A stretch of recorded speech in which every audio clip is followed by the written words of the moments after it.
Voter fraud and voter registration. There are allegations of voter fraud in every presidential election, as well as many state and congressional elections.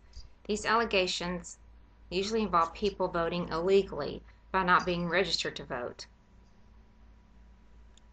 or by voting multiple times, or even the deceased casting their ballots because they were still on the election rolls. There are pros and cons regarding recent legislation in various states, including Texas, on how to best curb voter fraud. I would like to state my case in favor of voter identification to decrease the likelihood of fraud. Voter fraud is the illegal interference with the election process. Acts of voter fraud affect vote counts, and in a close election, it can also alter the outcome of the election. Illegal voter registration, the now defunct organization ACORN, which stands for Association of Community Organizations for Reform, was paying workers based on the number of names they registered to vote. Thousands were for people who did not exist. Intimidation of voters as they approach a polling station. And when there are deceased voters still on the election poll, there's an opportunity for fraud. If a citizen has proof of who they are, there should be less voter fraud taking place. As of September 2011, 37 states have introduced or passed legislation requiring some form of positive identification, such as a state-issued ID.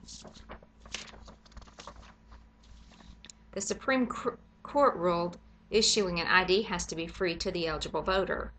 Whatever happened to the good old common sense? We use photo IDs in everyday occurrences, from cashing our paychecks to boarding a plane, for visits to the emergency room. We should be able to produce proof of identification for an election that occurs every 2 years, or in the case of a presidential election, every 4 years. The true American citizen should have no problem providing his or her ID in exercising one of the many great freedoms that we as Americans get to enjoy in our great country.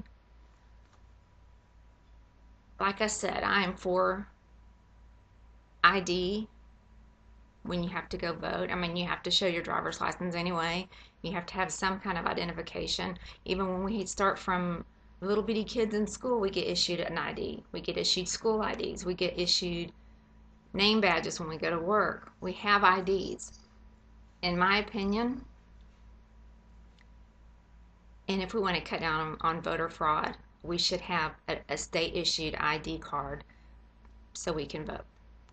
My name is Misty Bridges, and I approve this speech. Thank you.